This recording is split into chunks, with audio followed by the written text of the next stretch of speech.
Hi everybody, this is Kent from Man About Tools, and today we're going to revisit a pergola I built a few years ago.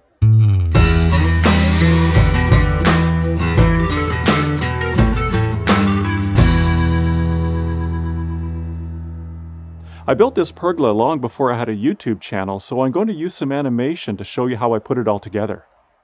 It's made from rough sawn Western Red Cedar, and it's located in the sunny side yard of this residential house.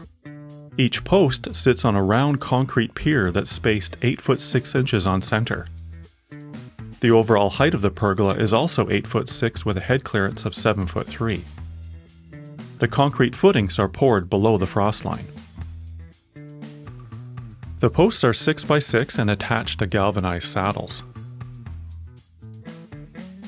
4 beams are bolted to the posts and run north to south. 10 rafters sit snugly over these beams. They are grouped in pairs running east to west. 8 corner braces are attached either to a post and a rafter or to a post and a beam. Topping the structure are 5 louvers. These are also notched so they sit down on the rafters.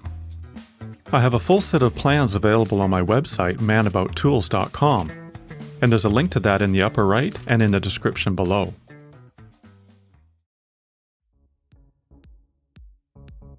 To lay out the location of the footings, I'll make batter boards. I pound stakes into the ground and attach ledgers. I used a laser level to set all the tops of the ledgers on the same level plane. Mason string weighted with bricks is strung across the boards on 8 foot 6 spacing. The strings are squared to each other by marking a point 3 feet and 4 feet from the intersection with a Sharpie. Then adjusting the strings so these marks are 5 feet apart diagonally. Another way to check for square is to measure diagonally the intersection to string intersection and adjust until the distance is equal. This is the same way I laid out the footings for my garden pavilion. Links to that video in the description as well. When everything is squared, a plumb bob is suspended at this intersection to mark the center of the hole. The hole is dug and a sonotube is dropped in. The batter boards and strings are used to set a consistent height for all the tubes. I mixed up a few bags of concrete in my wheelbarrow and filled each form. I set a 6 by 6 post saddle into the concrete before it's set up. Some simple tools are all that's needed for the first part of this build. A circular saw, a handsaw, a large speed square, plus layout and marking tools. The posts are full dimension 6 inches by 6 inches. For this video, I had enough extra lumber from other projects to show almost all the steps required to make each part of the pergola. I draw a pencil line around the post on all 4 sides. If it's square and true, the lines will connect.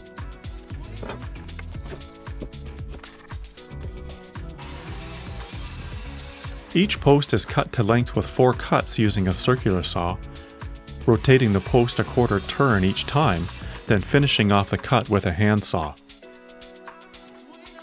This entire pergola is made from lumber supplied by my friend Jay. He has a portable mill and is a meticulous and accurate sawyer.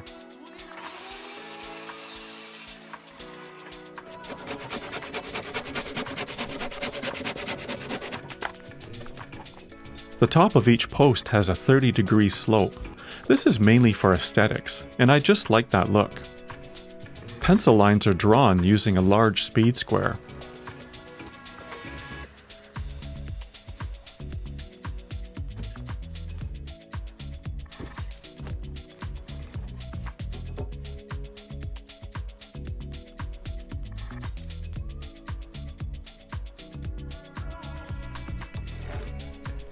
I free-handed the cuts for the front and back.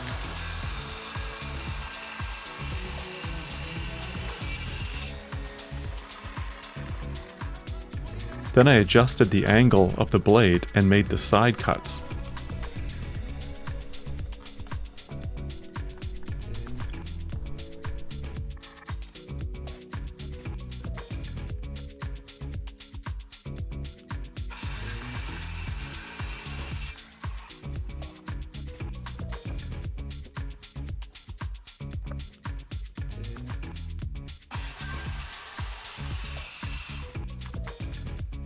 then finished with a handsaw.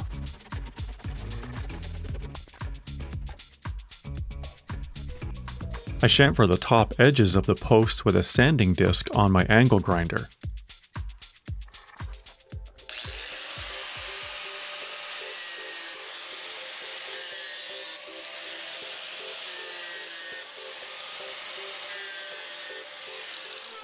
And the rest of the corners with a power plane. I like this look, and I do this on other outdoor structures I've built. I think it's worth the extra time.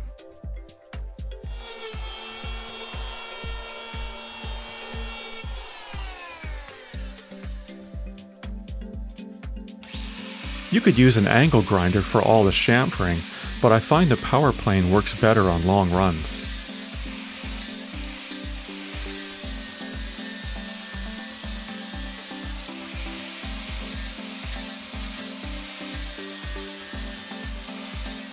These posts are then set in the saddles, tilted up, and plumbed with a spirit level.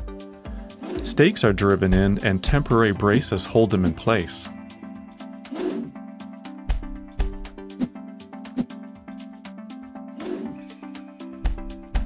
Screws are driven through the saddles into the bottom of each post.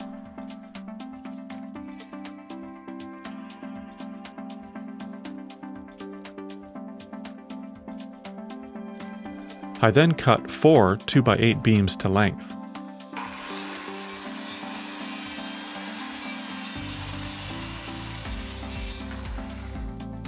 Mark a 45-degree angled section for the end profile. On the 2 outermost beams, I mark the locations for the carriage bolts that run through the posts. These holes are drilled with a guide.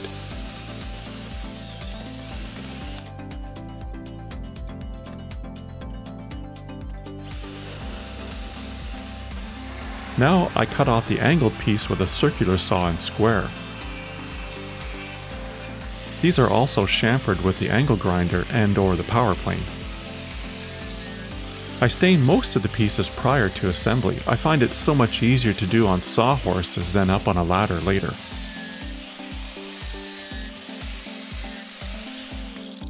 I attach some guide blocks to the posts and set the beams in place.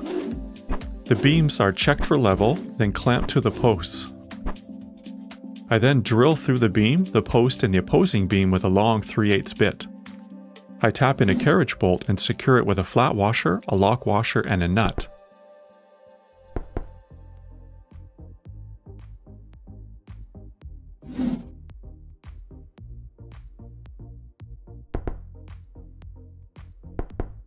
Now the support blocks can be removed. Like the beams, the rafters are cut to length.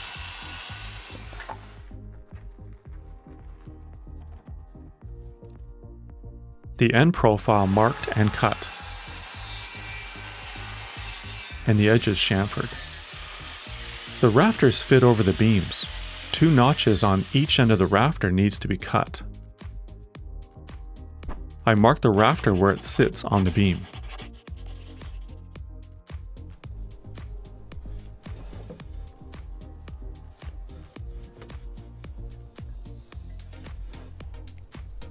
If the marks line up on the 4 rafters that surround the post, then I gang them together with clamps. I set the depth required on my circular saw and make a series of close cuts through the first 4 rafters. With a hammer, I break off and knock out these wafer pieces. Then clean up with a chisel.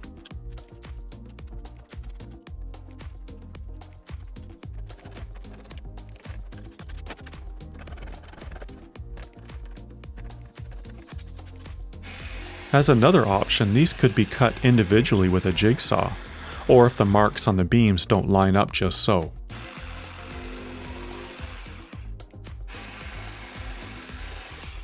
These rafters are set in place, and they are screwed directly to the post.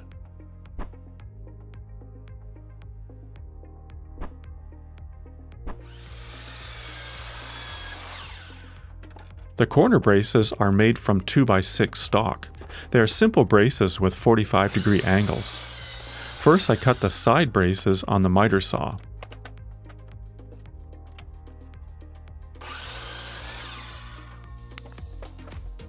Then drill holes for the carriage bolts that will connect it to the beam.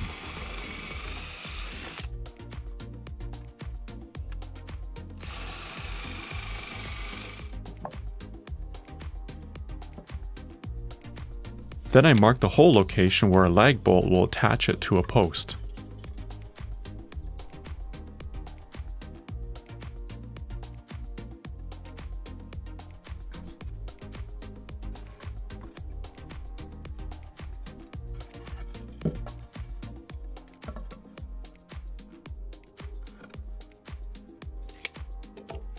These braces are attached with lag bolts in the same way as the woodshed I built. The woodshed braces are curved, but the lag bolts are done the same way. I drilled into the post, then ran in the bolt with an impact driver.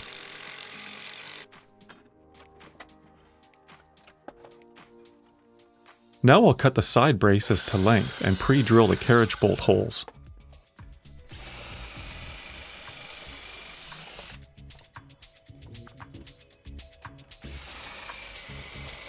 The lag bolt holes are drilled at approximately 20 degrees, so the lag bolts will pull them into the corner. I tilt the table of my drill press to this angle. A Forstner bit can be used first to countersink a large diameter for the washer of the lag bolt.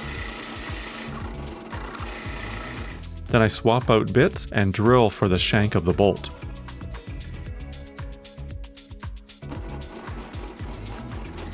Now it's also possible to freehand all of this during construction if you don't have a drill press.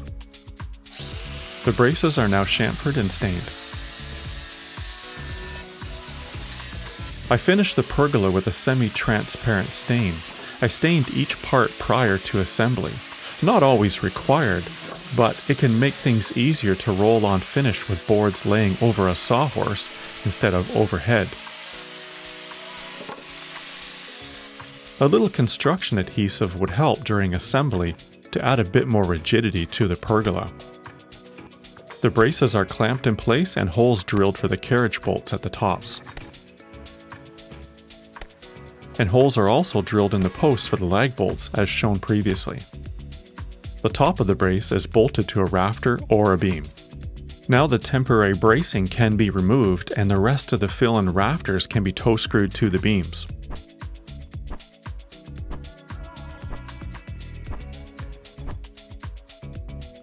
Next, the 2x4 louvers are made. They're made in the same way as the beams and rafters. They are marked, ganged together with clamps, and notched with a circular saw. What I like about this pergola is its simplicity and how the rafters are notched into the beams and the louvers into the rafters. I think taking the extra time to do that is well worth it. If you want more shade, you could add more louvers to the pergola. Let me know in the comments if you like this post-build animated tutorial style. And that is it. This simple pergola is done. Thank you so much for watching. If you like what you see on our channel, give us a thumbs up and hit subscribe if you haven't done so already. We'll see you next time.